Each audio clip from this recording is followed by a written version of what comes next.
Когда я приходил сюда, то было ожидание, а вот реальность.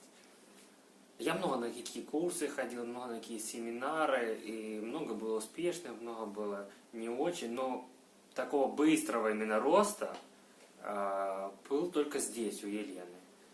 И много практики, много занятий, много правильной теории. И все это вместе дает очень быстрый результат. И я не думал, что реально за 2 недели можно так хорошо себя понять и так хорошо в этой теме разобраться. Но так и есть.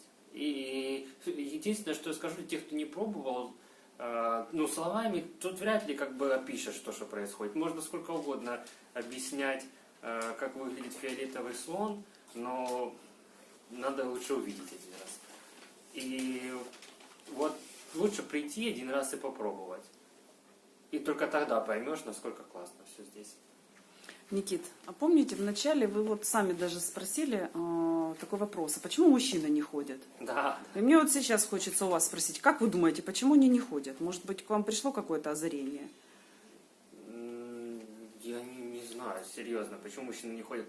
Может быть, сами по себе мужчины как-то больше уверены в себе, и им как-то, может быть, легче выступать, они не считают, что нужно работать над этим. Но я так не считаю. Мужчины или женщины, каждый человек должен работать над собой. Любой, кто придет, станет лучше. То есть вы рекомендуете мой тренинг?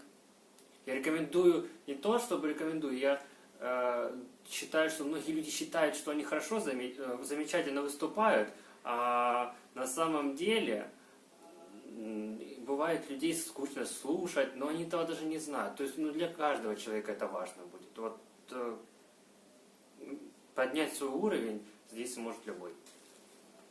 Спасибо.